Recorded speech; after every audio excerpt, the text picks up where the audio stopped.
Mesdames, Messieurs, bonjour. Très heureux de vous retrouver ici en direct de Tours dans le cadre du salon Ferme Expo. Alors, faut pas prendre les agriculteurs pour des... Castor. Des couillons. Bah oui, des couillons, c'est moi qui l'ai dit en premier. Des imbéciles et je pèse mes mots. Bon, alors je vais présenter mes invités. Vincent Mignon, bonjour. Vous êtes directeur du développement de GLHD. GLHD, c'est quoi? GLHD, c'est un développeur agrivoltaïque qui a lancé le sujet de l'agrivoltaïque en France. Bon, et vous êtes notre partenaire de l'émission. Marion Leguet, vous êtes éleveuse dans le Loir-et-Cher. Vous venez ici un peu en voisine. Une éleveuse un peu particulière parce qu'au début, vous n'étiez pas du tout en agriculture. Vous étiez dans la boulangerie. Dans une marque où 95% est surgelé, comme 95% de la boulangerie française, c'est du surgelé. Vous en avez eu marre et vous avez eu envie de comprendre comment ça se passait en amont en agriculture. Et oui, tout à fait. J'ai eu un BTS hôtellerie-restauration et à 25 ans, j'ai voulu découvrir ce qui se passait en amont d'une assiette bien remplie. Et vous n'êtes pas déçu? Non, j'adore mon métier. Et vous êtes bergère? Expliquez-moi en 2 phrases. Eh bien, je suis bergère avec 70 brebis aujourd'hui, avec un troupeau qui donne à augmenter. Et je n'ai pas de terre, donc je travaille uniquement avec les agriculteurs. Les céréaliers qui ont besoin pour l'agroécologie de, justement... Du pâturage, tout à fait. Oui, vous voulez dire, Vincent? Si jamais tu cherches des terres, on peut... ça y est, c'est parti. Vincent, on en discutera tout à l'heure. Juste en face de vous, Vincent Loup, on a la chance d'avoir, non pas un sénateur, mais un sénateur qui n'a pas la langue dans sa poche. Un sénateur qui est toujours agriculteur, même si je passe plus de temps au Sénat que sur ma ferme. Voilà, et c'est vrai que vous avez un franc-parler, c'est pour ça que je vous ai invité. Et juste à vos côtés, Frédéric Alexandre. Bonjour Frédéric. Bonjour. Vous êtes présidente de la FDSEA. Donc, la FNSEA. On dit FNSEA? Oui. Ah oui, d'accord. FNSEA 37. Oui, c'est ça. Voilà, exactement. Alors, vous savez, le principe de l'émission, c'est qu'on va droit au but, on va s'intéresser. Est-ce qu'aujourd'hui, les manifs sont réellement la solution au problème de l'agriculture? On savait qu'il y avait une échéance le 15 novembre. La FDSEA et la FNSEA avaient dit, attention, mi-novembre, on va prendre des décisions, on va faire des actions. Et Frédéric, vous allez croire que je vous ai provoqué, mais j'ai fait venir la coordination rurale et on a le plaisir d'accueillir Didier Tranchant qui me rejoint ici. Bonjour Didier. Alors vous êtes le président de la CR 37 comme ça se voit. Alors première question, vous allez faire quoi lundi? Alors, je garde le micro parce que j'ai peur que vous le gardiez trop longtemps. Ah oui, vous avez raison.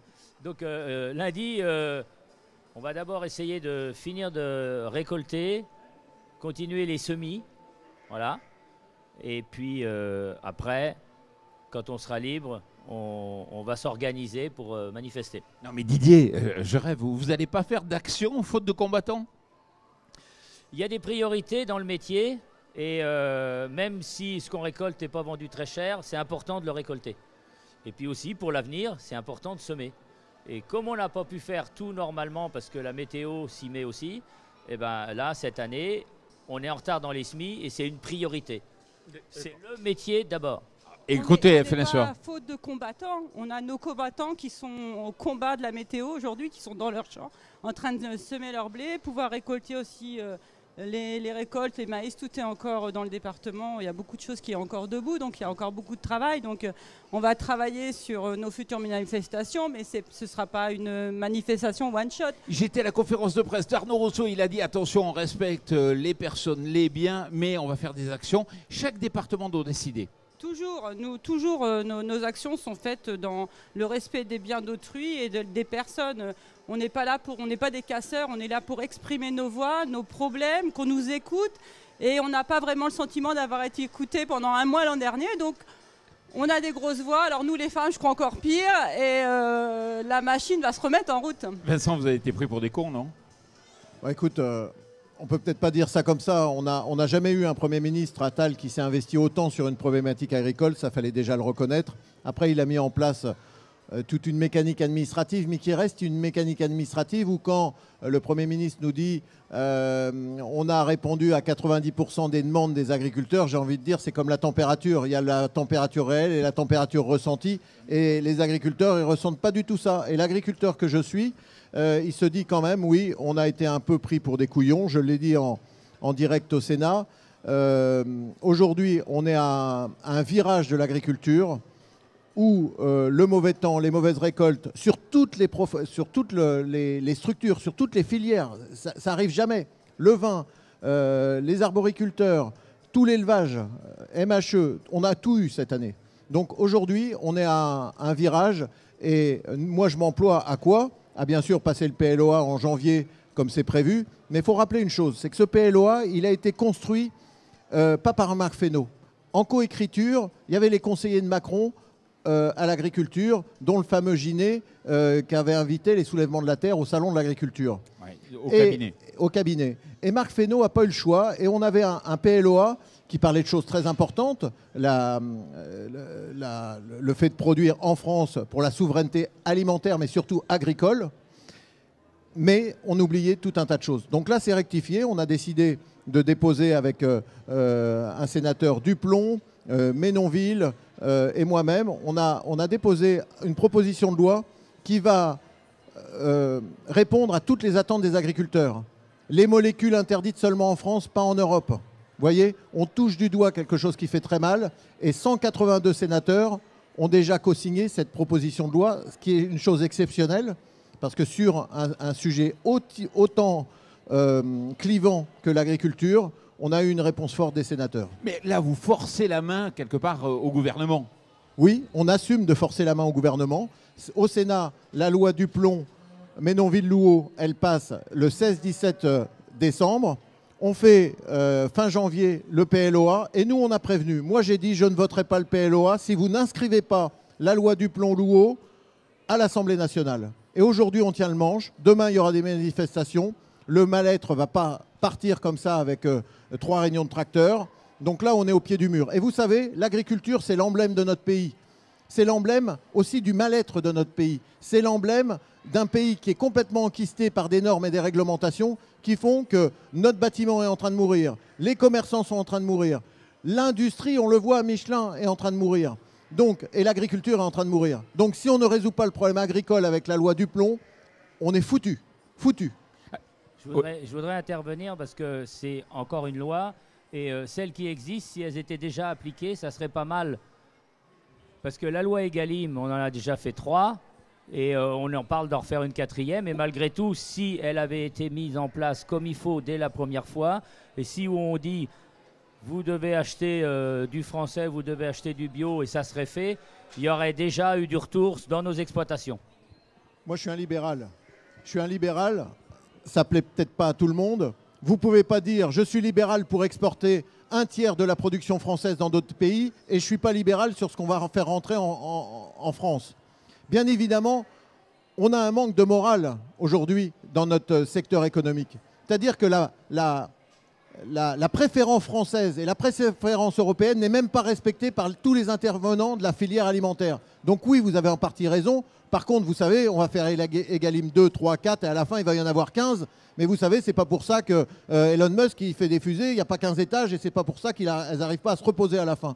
Donc Egalim, ça ne va pas tout résoudre. On n'est pas en Russie. Je ne vais pas vous faire des projets de loi tous les 6 mois sur Egalim pour ajuster le cockpit du Boeing. Parce que vous savez, la différence entre Airbus et Boeing, c'est qu'il y en a un qui se crache, pas l'autre. Alors Vincent, ce qu'il ne vous a pas dit, c'est qu'il va faire tout péter. C'est-à-dire que c'est le retour des néonicotinoïdes. C'est quoi? Il ne faut pas dire ça. Tous les écolos commencent déjà à crier avant d'avoir mal. Non, on a l'acétamépride qui est l'emblème des nécotinoïdes qui est classé de façon un peu illégale par la France nécotinoïdes. L'acétamépride, vous en avez partout dans votre maison. Vous en avez sur le colis à chien, vous avez sur le stop fourmi, sur le stop insecte, sur les traitements de punaises de lit pour tous les Parisiens qui s'envahissent punaises de lit. Nous, on n'a pas le problème à la campagne, entre parenthèses. Je referme la parenthèse. C'était une fake qui parlait. L'acétamépride est nécessaire pour les cultures orphelines. La filière noisette coquille, la plus belle coopérative de ce pays, va faire faillite. 60% de sa récolte a été mangée par la punaise diabolique. Les arboriculteurs n'ont plus de solution. Il y a certaines molécules qui sont surtransposées. On revient sur ce qui est surtransposé. J'assume de dire, on est en Europe, on respecte les règles européennes, mais on ne fait pas des règles ubuesques en France. Alors, on a un petit jeu qui s'appelle pouce vers le haut, pouce vers le bas. C'est-à-dire que vous allez voter avec pouce vers le haut si vous êtes d'accord, pouce vers le bas si vous êtes contre. Et vous pouvez vous aussi jouer, bien sûr. Vous avez vu, Trump a été élu. Il a nommé Elon Musk. Il a nommé donc ministre, en gros, pour dézinguer la bureaucratie. Ma question, c'est est-ce que vous pensez qu'il faut aller aussi loin que ce qui se fait aux États-Unis et être capable de nommer dans le gouvernement Barnier 2 peut-être un ministre donc contre la bureaucratie ou l'efficacité gouvernementale. Alors, non, oui, la coordination, il faut choisir en haut ou en bas. Et l'invitation, on ne se prononce pas au milieu? Il faut parler en micro. Attendez, si, Ah oui, c'est vers le haut alors. Je vais me prononcer. Ouais. La bureaucratie, elle a un seul problème, c'est qu'elle vit dans son monde.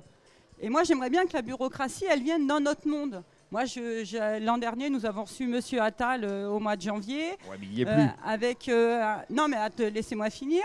Avec des promesses, des gens qui le suivaient, et rien qu'à les écouter, vous avez peur. On se dit, ah là là, et à Paris, ils ne savent pas ce que c'est qu'une vache, ils ne savent pas ce que c'est qu'une carotte. Enfin, ils ont un problème. Moi, j'appelle ça des hors-sols.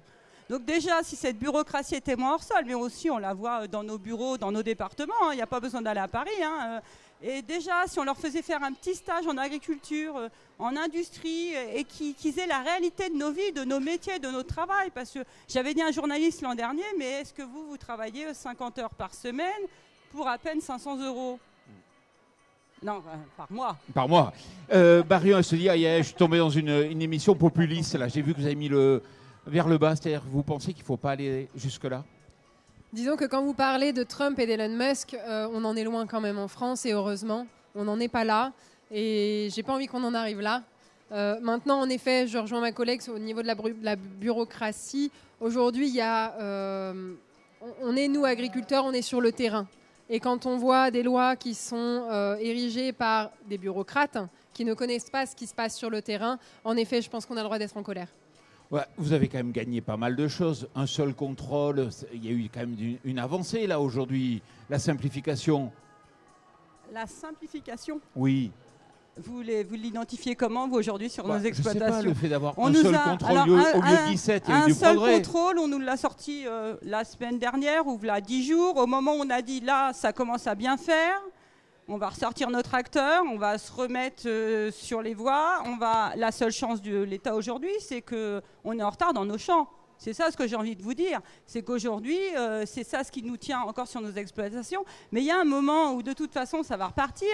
Et il y a un moment où on ne va plus tenir nos troupes non plus. Je ne vois pas pourquoi M. Macron ne descend pas de son chapiteau là-haut et ne vient pas chez nous voir. C'est sûr, les effets d'annonce, 10 jours avant, plus qu'un contrôle, ça va les calmer.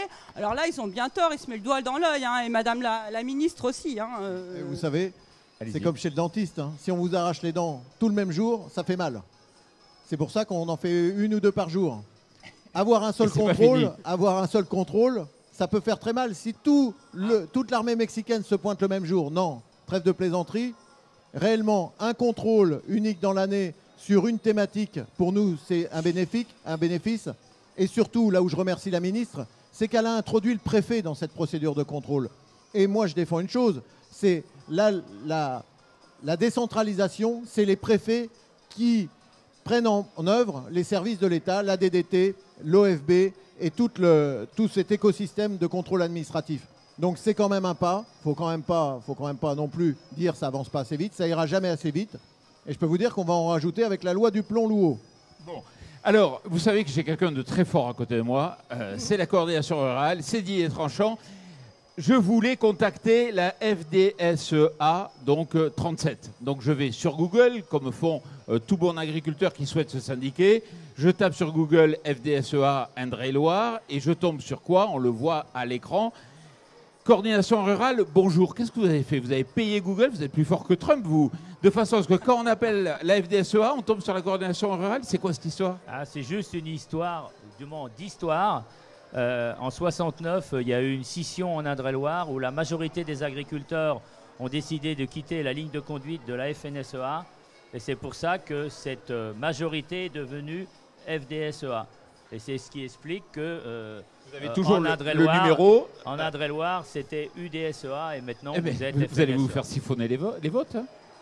Je sais pas, il y a toujours des risques, vous savez, sur un vote. Moi, je ne prévois jamais de l'avenir. Bon, je sais que moi je suis sur le terrain, je sais que mon voisin est sur le terrain et aux agriculteurs de faire leur choix. Mais j'ai l'impression que là, et même Arnaud Rousseau l'a dit, aujourd'hui on n'est pas dans l'élection aux chambres, on est d'abord sur les actions qu'il faut mener, peut-être de façon, vous êtes assez proche quand même dans le fond. Mais l'intérêt, c'est la défense de nos agriculteurs en général, c'est pas la défense Globalement, de mes adhérents. c'est normal qu'on ait les mêmes revendications, on est sur le même terrain avec les mêmes problèmes. Là-dessus, il n'y a pas de souci. C'est quand ça monte dans les strass. Vous parlez d'Anneau Rousseau, c'est un industriel. Et là, on est sur une autre étape. Et si la FNSEA, vu comment elle est implantée partout en France, elle faisait son boulot comme il faut, il n'y aurait pas besoin des autres syndicats. Bon, vous allez énerver Frédéric. Alors ça, si tu veux, la concurrence dans les syndicats, elle existe partout. Des syndicats, il n'y en a jamais un qui est tout seul pour défendre un métier. Donc ça donne de l'émolument aussi. Elle en pense quoi, Marion? Disons que c'est important aujourd'hui d'être syndicalisé, dans le sens où c'est la seule façon qui nous est possible de donner notre voix. Qu'on soit CR, FNSEA, jeunes agriculteurs, aujourd'hui on défend les mêmes valeurs à la base quand même. C'est celui de gagner notre vie avec notre métier. Certes, c'est un métier passion, l'agriculture, mais pas seulement. On est là pour gagner notre vie. Et pour ça, on a besoin de se battre. Bon. Et d'ailleurs, vous gagnez bien votre vie. Vous, aujourd'hui, vous arrivez à en vivre avec un petit troupeau, j'ai envie de dire, de moutons. Et le fait de ne pas avoir investi dans la terre, c'est un bon schéma? Eh bien, aujourd'hui, je n'ai que 70 brebis. Donc non, je ne gagne pas ma vie avec mon troupeau. Néanmoins, il tend à évoluer, à monter à 200 têtes. Et ce jour-là, oui, je gagnerai ma vie. Sans terre, sans bâtiment, avec d'autres problématiques. Néanmoins, je n'aurai pas cette pression, cette épée de Damoclès au-dessus de la tête qui est l'investissement. Donc oui, je gagnerai ma vie. Et aujourd'hui, vous êtes à mi-temps. Moi, je pense qu'il n'y a pas de bon schéma agricole, en fait. Il y a ce qui convient à l'agriculteur pour travailler. Il n'y a pas un schéma type en agriculture. Il y a des schémas où on travaille soit en couple, soit seul. Avant, l'agriculture, c'était en couple. Maintenant, on n'est plus beaucoup en couple. C'est soit on est... il y en a un qui travaille à l'extérieur. On n'est quand même plus sur les mêmes modèles d'il y a 30 ans. Et il y a beaucoup de modèles qui existent et qui sont tous louables. Bon. Merci beaucoup Didier Tranchant d'être venu, on vous remercie et très heureux de vous avoir accueilli. Et on va accueillir notre prochain invité. Il s'agit donc de Henri Frémont qui nous rejoint. Je lui tends le micro. Bonjour Henri. Merci.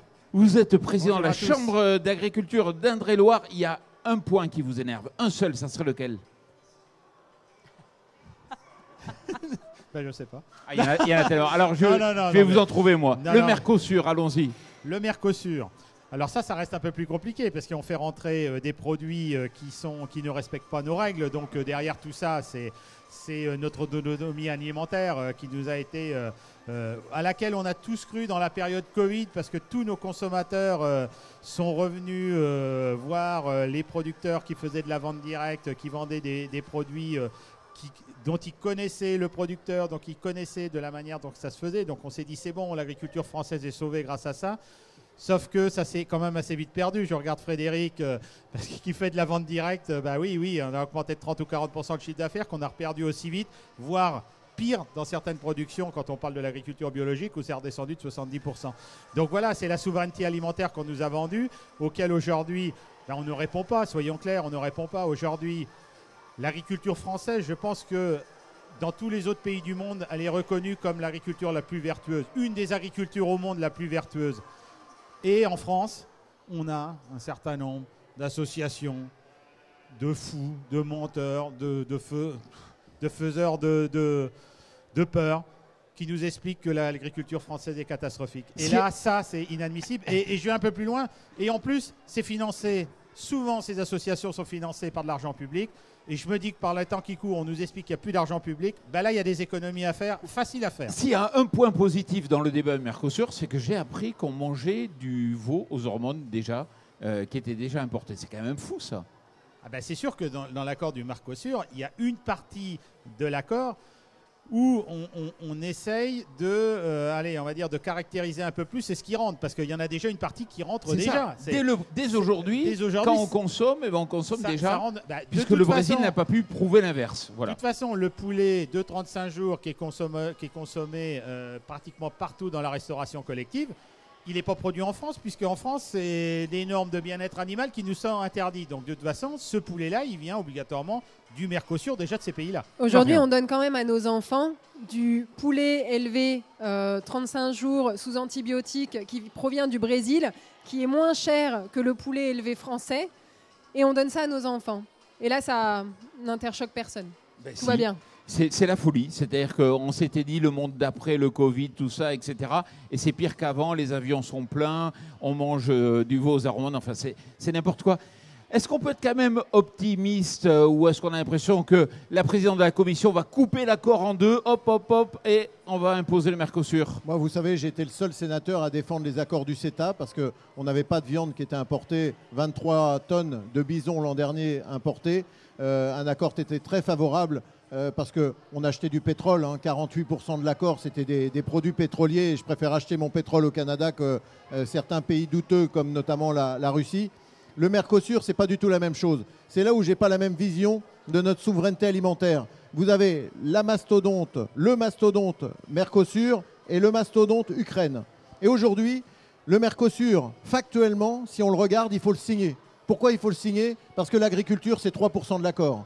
Parce que c'est 1% de la viande qui arrive en Europe, Mercosur. Je n'ai pas envie. Aujourd'hui, le mal-être agricole est tellement fort qu'on ne peut pas signer Mercosur. Ça va nous péter à la figure. Van der Leyen n'a sûrement pas compris, mais elle va mettre de l'huile sur le feu et de l'essence si c'est signé dans les 3 prochains mois. Ça, c'est une première chose. Donc moi, je suis contre le Mercosur, même si à la fin, factuellement, je dis là publiquement, on devrait le signer. Mais personne n'aura courage de le dire, surtout pas les syndicats, qui ne l'ont déjà pas dit pour le CETA. Merci pour leur soutien. Et personne ne bougera. Par contre, les accords de quasi-libre-échange avec l'Ukraine sont 100 fois plus dangereux. Les betteraviers, 800 000 tonnes de betteraves de sucre importées en Europe sans quota, alors qu'on promet 180 000 tonnes pour le Mercosur. Vous voyez la différence? Le poulet ukrainien fait par la mafia ukrainienne avec un mafieux russe aux commandes qui passe par la Pologne. Aujourd'hui, c'est ce que vous retrouvez dans toute la restauration collective. On ne peut pas accepter ça. Les déséquilibres de marché, les centaines de milliers de tonnes de blé, de maïs et d'orge qui vont rentrer vont complètement déséquilibrer notre marché. C'est déjà le cas. On a déjà perdu 40 € la tonne sur le prix de nos céréales à cause des accords Ukraine. Alors, les paysans, moi je suis sénateur, je suis solidaire de la position gouvernementale et sénatoriale sur l'Ukraine, de soutien à l'Ukraine. Mais quand on n'est pas foutu de donner des obus à un pays et qu'on échange de l'alimentaire pour qu'il puisse acheter des obus, je dis quand même, encore une fois, les couillons sont les agriculteurs européens. Et là, on a des alliés parce que les Polonais sont sur la même ligne que je viens de vous décrire. On a plein d'alliés, ça déséquilibre tous les marchés européens. L'Ukraine produit autant que tous les pays européens réunis sur les céréales. Je ne sais pas si on se rend compte du mastodonte que c'est dans le commerce européen. Non, mais c'est vrai que dans la profession agricole, on ne peut pas être contre tous ces accords de libre-échange. À un moment donné, la France, on est exportateur dans 3 filières. Les céréales, les produits laitiers et le vin. Donc on est exportateur. Et si on se coupe de ces exportations, ces 3 filières-là sont mortes. Aujourd'hui, on exporte 50% de notre maïs. Le vin, le cognac, c'est à peu près 98% du cognac qu'on exporte. Donc, mais nous, ce qu'on regrette dans tous ces accords, c'est que, alors, on voit bien, on a souvent des difficultés de discussion avec les chefs d'entreprise, avec le MEDEF, parce qu'ils nous disent, vous nous cassez nos accords. Oui, bien évidemment. Mais nous, ce qu'on reproche, c'est que souvent, la variable d'ajustement de ces accords, ça va être de l'agriculture, des produits agricoles.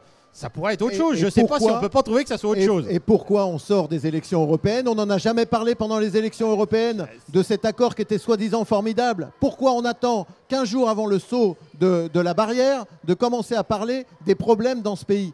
Alors, et après, on s'étonne que les agriculteurs et que nous, les élus, on a signé une tribune avec Jadot. Vous vous rendez compte, moi, l'agriculteur qui signe avec Jadot une tribune, j'ai eu mon petit cœur qui a saigné pendant 2 jours. J'ai signé une tribune contre le Mercosur parce qu'aujourd'hui, il n'est pas acceptable dans le moment politique. Vu ce que vivent les agriculteurs européens, on ne peut pas signer le Mercosur. C'est tout, c'est comme ça, c'est pas négociable. Disons que les grands gagnants aussi de ces accords, que ce soit Ukraine ou Mercosur, sont les industriels qui vont payer encore moins cher de la volaille, du bovin, du veau qui vient d'étrangers. Alors eux, c'est magnifique. Tout à fait. De fait, les normes étant différentes dans ces pays-là, bien évidemment, ils produisent à moins cher que nous. Leur coût de production est moins cher. C'est ça qu'on peut regretter aussi. Mais là où ça va être un peu gênant, ces clauses miroirs qu'on nous vend à tout va en disant mais ne vous inquiétez pas, il y a des clauses miroirs qui vont régler ce problème-là. En fait, elles ne sont jamais appliquées. Mais là où c'est un peu gênant, c'est qu'une marque sur 2 dans l'agroalimentaire appartient à la coopération. Et la coopération, c'est vous. Mais la coopération, c'est nous. Mais à un moment donné, de toute façon, on est sur des marchés mondiaux. Ces gros groupes sont sur des marchés mondiaux et qu'on est obligé de faire avec les échanges mondiaux. Alors oui, des fois, mais ça peut aussi permettre à certains moments de payer un peu plus cher le producteur français parce qu'il y a un peu d'import. Mais c'est un choix. Aujourd'hui, on est dans une économie qui est complètement libérale et qui est complètement mondiale. On peut imaginer que demain, on se recroqueville la France en disant « Nous, on va dire aux autres comment il faut faire les échanges ». Mais bon, on est juste des petits rigolos. On doit représenter 1% de la production, donc on est juste des rigolos. L'agriculteur aujourd'hui qui est dans ses champs, il subit. Clairement, même s'il fait partie des coopératives, des grandes coopératives que l'on connaît très bien, aujourd'hui, il n'a pas le choix. C'est soit il vend à ces coopératives-là, soit il vend en direct. Mais tout le monde ne peut pas vendre en direct. On n'a pas tous le matériel, on n'a pas tous ce savoir-faire-là non plus. Frédéric, vous vouliez prendre la parole. À propos du Mercosur, ok, on signe le Mercosur. Mais alors, on ne demande plus rien aux agriculteurs. On ne demande plus de mise aux normes. On ne leur demande plus de faire tout ce qui est pourri parce que l'investissement, il faut le payer. Et quand ils ont payé un investissement sur 10 ans, on leur demande encore une nouvelle norme et on repart sur 10 ans. On est toujours en train d'étrangler l'agriculteur avec ces normes qui sont payantes parce que les normes, c'est bien, les écrits, c'est bien, mais derrière... c'est toujours le paysan le couillon de l'affaire encore parce que lui, il doit payer quelque chose qu'on va modifier parce que qui est jamais noté dans le temps. Donc et là, on va faire rentrer de la viande, on va faire rentrer, il n'y a pas que de la viande, on parle biocarburant, on parle autre chose, on n'est pas que sur ce niveau-là, on va faire rentrer et nous, on va nous garder les mêmes normes et on est encore foutus, nous, de nous en remettre une couche. Et non, là, c'est pas possible, quoi. Non. Trop, c'est trop. Vincent, vous vouliez prendre la parole? Oui. Aujourd'hui, on a un problème de compétitivité de la ferme France. Pourquoi? Parce qu'on joue dans une cour mondialisée. Tout est prétexte pour faire baisser les prix. On avait des filières d'excellence en Touraine, on avait le blé dur, on a arrêté de faire du blé dur, et les fabricants de pâtes font un appel la semaine dernière à ce que les producteurs reproduisent du blé dur. Tout est sous monopole, il n'y a qu'une seule coopérative qui détient le monopole du blé dur. Il n'a pas été foutu de garder la filière vivante. Pourquoi? Parce qu'il a importé du Canada, ça rapportait plus. L'intelligence des grands visionnaires de certaines coopératives. Je referme la parenthèse. Déjà, je ne la cite pas, c'est déjà pas mal. C'est une coopérative de l'Eure-et-Loire. Oui, oui. Hein, je crois. Oui, voilà. Tout le monde aura compris. Donc, la perte de compétitivité, ça doit être notre premier moteur. L'entreprise France Agricole est en train de mourir parce que les engrais indexés sur l'énergie coûtent cher. Les produits phyto, les tracteurs. On a des coûts de production qui sont en train de monter en flèche et des coûts et des prix de vente qui sont en train de baisser de 30%. Donc, ce n'est pas possible. Aujourd'hui, on a une nécessité, c'est de retrouver tout un tas de pratiques loyales au sein de l'Europe. C'est-à-dire que les coûts de production ne sont déjà pas égaux en Europe. Vous allez en Pologne, la norme, c'est 100 000 poules pour un poulailler, et la norme réglementaire, c'est 100 000 poules, ils commencent à vous embêter à 100 000. Nous, c'est 30 000. Vous vous rendez compte, en Bretagne, on n'a pas construit de poulailler, de poules pondeuses. Marché porteur, 100% de la production des œufs que vous mangez produit en France. On n'a pas installé de jeunes agriculteurs et on n'a pas construit un poulailler depuis 2 ans en Bretagne. Mais vous vous rendez compte, on est en train de faire mourir déjà notre industrie et face aux injonctions contradictoires de ceux qui nous veulent du mal. Henri en a parlé tout à l'heure. Moi, j'ai quand même au Sénat des petits malins qui défendent, mercredi dernier en question au gouvernement, les fabricants de pneus alors qu'ils sont contre les voitures. Non mais, grand écart. Les mecs défendent Michelin et ils disent qu'il ne faut pas acheter de voiture.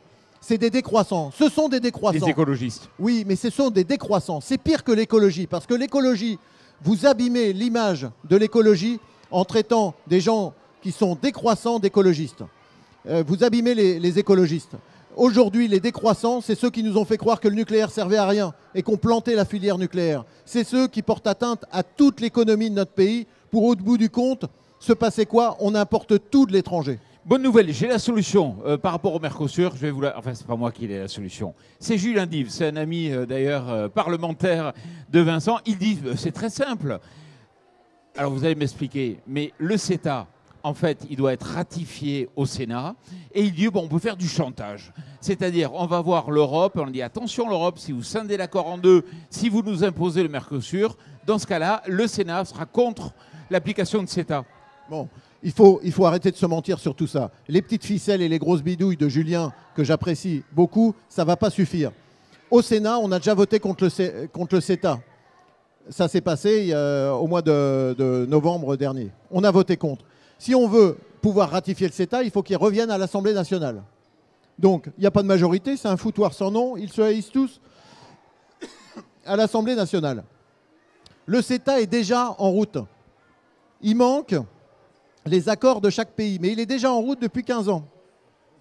Le CETA n'est plus le problème, parce que même si la France devait voter contre le CETA, vous avez encore la possibilité pour le président de la République de ne pas notifier à la Commission européenne le désaccord, qui fait que l'accord du CETA, il continue quand même. Ah oui, donc c'est pas une bonne idée. Aujourd'hui, si vous voulez influer, tout est derrière le président de la République qui a un pouvoir de veto au Conseil de l'Europe. Première chose, ça se passe à l'unanimité.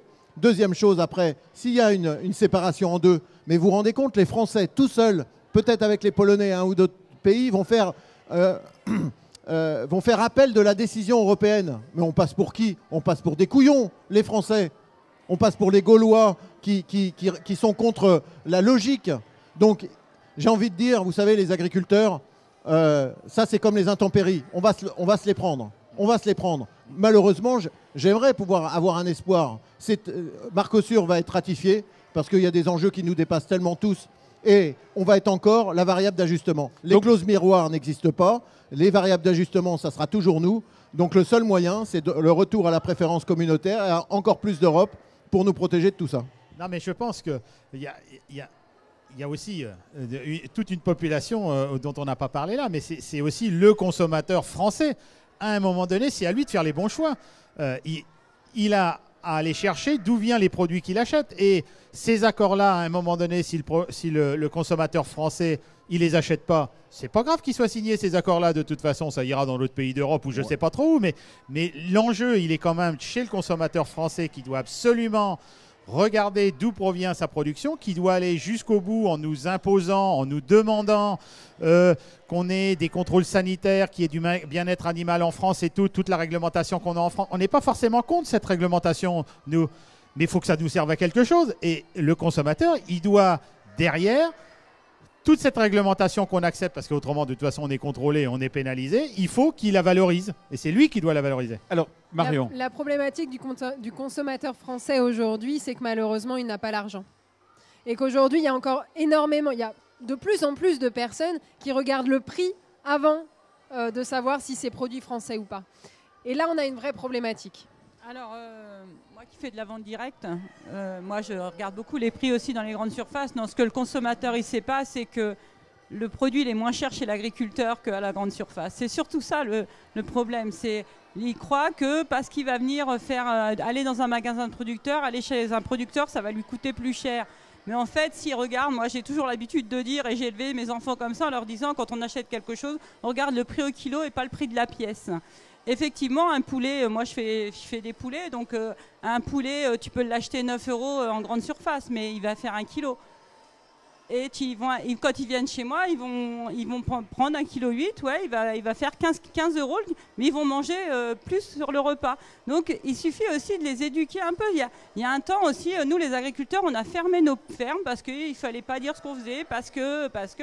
Et quand on ouvre nos fermes, qu'on explique aux consommateurs comment on travaille, eh bien, ils ont vraiment un autre regard et on a toutes les générations. Moi, ce qui m'inquiétait, ça m'inquiète le renouvellement des générations en agriculture, mais c'est aussi le renouvellement de mes clients parce que j'avais quand même des clients qui avaient un certain âge et les enfants ont repris le relais. Donc, je me dis que oui, c'est compliqué, mais si on s'y met tous, on doit pouvoir y arriver. Et pour la restauration scolaire, il y a des départements qui se sont mis en place. Nous, dans le département d'Indre-et-Loire, on travaille beaucoup pour que sur la restauration scolaire, les produits soient de Indre-et-Loire et qui viennent de nos agriculteurs. Éduquer le consommateur, c'est un sacré boulot. Regardez déjà les agriculteurs, ils achètent du matériel français. Les charrues, elles sont françaises ou elles sont allemandes? Non, mais sur ce que tu disais, sur le budget des consommateurs, je pense que aujourd'hui, la première dépense d'un budget, ça doit être l'alimentation. Non. Aujourd'hui, on est à 14-15% de dépenses alimentaires dans le budget global de nos foyers. Aujourd'hui, on augmente de 3 ou 4%. Cette alimentation, ça va représenter 3% de 14, ça va faire 2 ou 3%. Et je pense qu'il y a des priorités à faire, et c'est là-dessus qu'il faut qu'on éduque sur les priorités à faire. Oui, on mettra plus d'argent sur l'alimentation, mais parce que ça a une valeur. On le dit souvent, les portables à la veille de Noël, ils augmentent de 20% tous les ans. J'ai jamais vu quelqu'un qui criait au cadeau de Noël que ça avait pris 20% par rapport à l'année d'avant. C'est normal que ça augmente de 20%. Et nous, il faudrait qu'on baisse nos prix tous les ans. Donc je pense que c'est de l'éducation, hein, mais c'est Tu l'as compliqué, très bien on est dit, d'accord, hein. c'est de l'éducation et c'est à nous aujourd'hui, agriculteurs, syndicats, de communiquer. Et ça, on est quand même pas très bon dans l'agriculture pour ça et il va falloir qu'on s'active Alors parce que c'est aujourd'hui- maintenant qu'il faut le faire. Aujourd'hui, Bravo, les jeunes, il c'est va y avoir votre 5000 travail. On est là pour Ils ça. arrivent, ils vont vous remettre en cause. il va Vincent. y avoir 5000 gamins qui vont venir aujourd'hui visiter Ferme Expo. Ça, c'est une forme d'éducation. C'est pour certains, ils vont voir une vache, une chèvre et un mouton pour la première fois de leur vie. Donc déjà, le rôle aussi de Ferme Expo, c'est ce travail de pédagogie. Et le vendredi, c'est les gamins qui viennent. Mais j'ai envie de dire, si on résout tout par la communication, déjà ça se saurait depuis le temps. Si on avait tout résolu en France par la communication, on est peut-être un peu couillons, nous les politiques, mais on aurait peut-être résolu le problème. Ça ne va pas suffire. Aujourd'hui, si vous attendez l'éducation de nos générations futures, oui, on a un problème avec l'éducation, ça c'est clair. Il y aura 3 fois moins d'agriculteurs en France. Aujourd'hui, on a urgence. Si vous voulez le renouvellement des générations, autre chose qu'un slogan creux, il faut ramener de la rentabilité. Personne ne reprendra une ferme où papa est smicard et c'est maman qui ramène, qui fait bouillir la marmite tous les jours, ou inversement. Vous voyez, parce que tout le monde devient plus réactif. Moi, je vais beaucoup au Canada. 100% des agriculteurs sont plus réactifs. C'est pas ce que je veux de notre agriculture. On est quand même fiers d'avoir une agriculture familiale. Et c'est quoi familiale? C'est pas entre ploucs. C'est une agriculture où le capitaux appartient à la famille. C'est pas les coopératives qui ont le capital, ce ne sont pas les banques, et c'est encore moins des grands trusts américains qui deviennent propriétaires de certaines fermes, comme en Ukraine. En Ukraine, l'agriculture familiale n'existe pas. C'est une agriculture capitalistique qui est détenue par des fonds de pension américains. C'est pas ce que je veux pour mon agriculture française. Il y a des choix très forts à faire aujourd'hui. Et encore une fois, je vous invite, et j'invite tous les députés et sénateurs à voter la loi du plomb. Non, je vais le redire parce qu'on va compter la les loi voix. parallèle. On va Au compter forceps. ceux qui aiment réellement les agriculteurs au bout du compte. Parce que vous savez, on va avoir des députés, des sénateurs qui vont venir demain et qui vont voter contre. Sur une idéologie, alors c'est pas le tout de nous dire on vous aime à Ferme Expo ou au Salon de l'Agriculture dans 2 mois et nous mettre des couteaux dans le dos dès qu'on a le dos tourné. Il faut des preuves. Alors, on fait le yo-yo entre l'international et l'ultra-local. C'est super intéressant comme débat parce qu'on parle du Mercosur, du CETA, et puis on parle du consommateur local, de la communication, de la formation. Alors moi, je fais forcément un parallèle avec mon métier qui est l'agrivoltaïque, donc qui va aussi apporter, et on le voit dans les agriculteurs qu'on accompagne, il y a une forme de diversification parce que, vous l'avez cité, monsieur le sénateur, toutes les filières ont pris cher cette année par la météo. Et donc, quand on était dans une filière plutôt que production végétale, on essayait de trouver celle qui serait le marché de demain. On a des projets, ça parle des oméga 3, ça parle des... Voilà. On essaye toujours de se diversifier. On a de la réintroduction de l'élevage sur des zones de grande culture parce que finalement, on se rend compte que l'apport de la polyculture élevage, ce que faisaient nos grands-parents, ont un intérêt aujourd'hui. Au bout du bout, on est dans l'étau entre ce que veut l'agriculteur, parce que j'ai dit, il ne faut pas le prendre pour un castor, c'était le jeu de mots qu'on a trouvé avant, parce qu'il a autre chose à faire que d'être sur les barrages. L'agriculteur, vous l'avez tous dit, en ce moment, il est surtout préoccupé par la météo, il faut lui foutre la paix, il faut qu'il puisse produire ce qu'il a envie de produire, et il faut l'aider à vivre. Et les 50% des agriculteurs qui partent à la retraite, qu'il va falloir renouveler, eh ben, les jeunes, aujourd'hui, on ne les trouve pas. On a des opportunités d'installation, d'élevage, de partage d'espace, de complémentarité entre le végétal et l'animal. Pour trouver des jeunes pour s'occuper de ça, on ne les trouve pas. Comment on fait pour inventer ça ? Comment on fait pour le rendre acceptable, le rendre désirable par les collectivités aussi en local ? Parce que quand on monte n'importe quel projet, on a toujours une forme d'opposition avec de l'intérêt particulier qui s'oppose à de l'intérêt collectif. On a toujours une normalisation à outrance. Moi, je vais prendre l'exemple qui m'est cher. Il y a 2 ans, on a mis en place une loi d'accélération des énergies renouvelables. On a eu le culot de dire accélération, sauf que depuis qu'on l'a faite, on a tout planté. On est encore plus en retard que jamais on l'a été sur le développement des énergies renouvelables. On a complètement figé l'éolien terrestre. On a dit on va mettre des panneaux sur les parkings, on trouve tous les moyens pour pas le faire.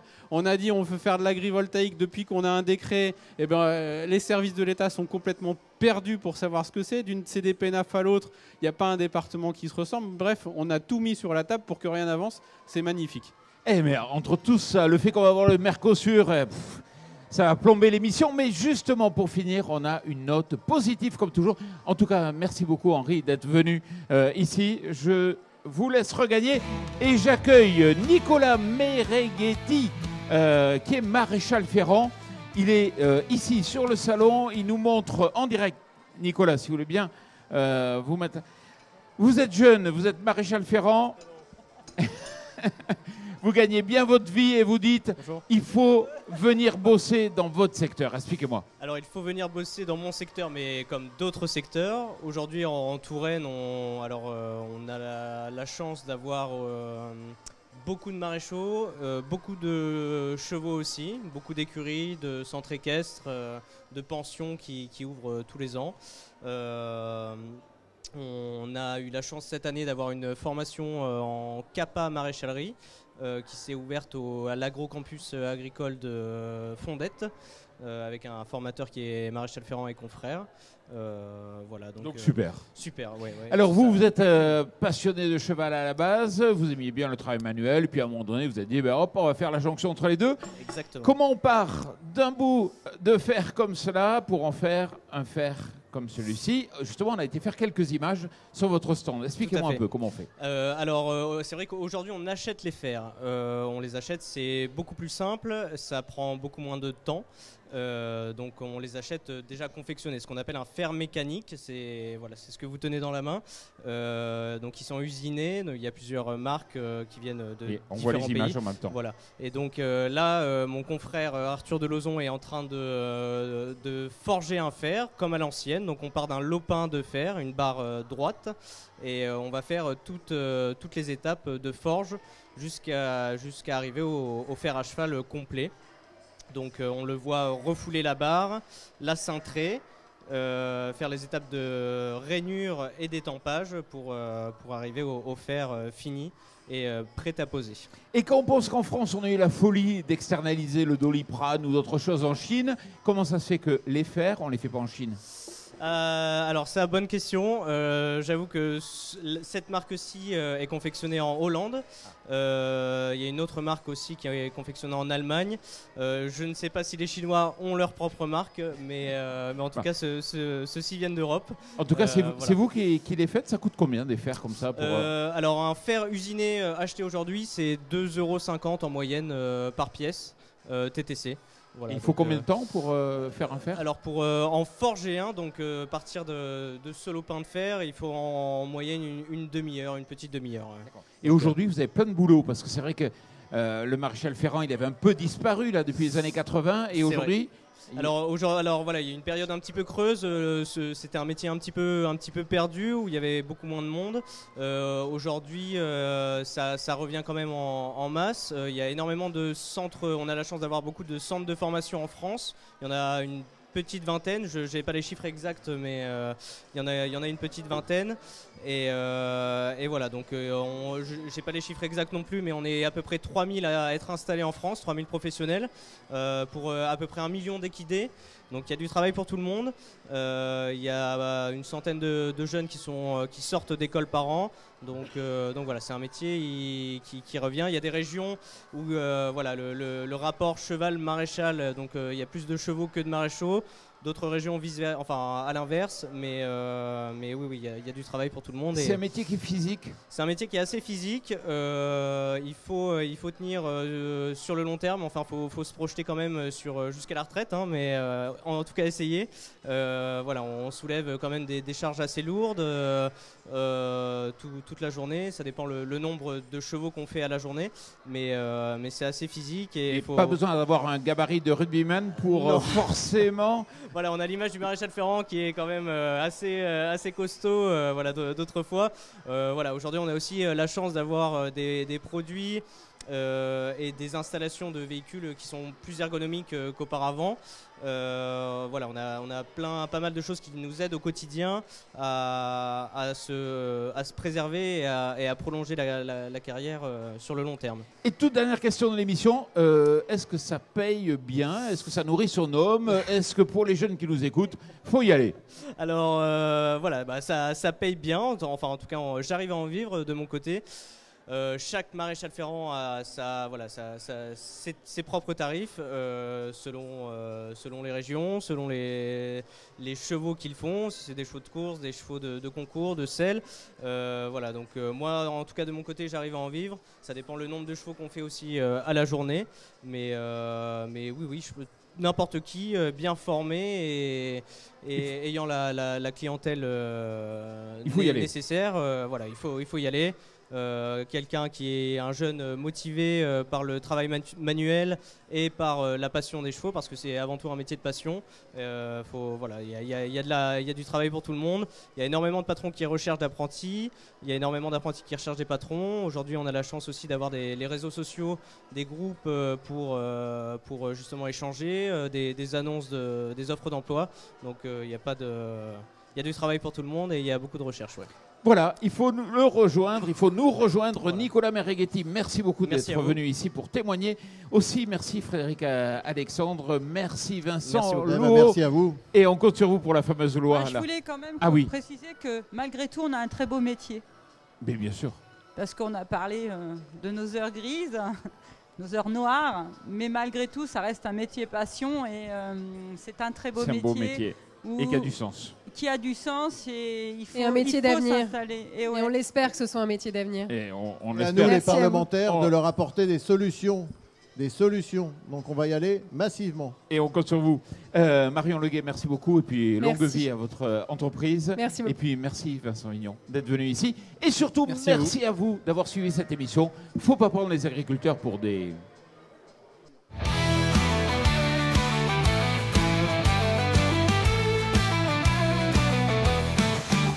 Faut pas prendre les agriculteurs pour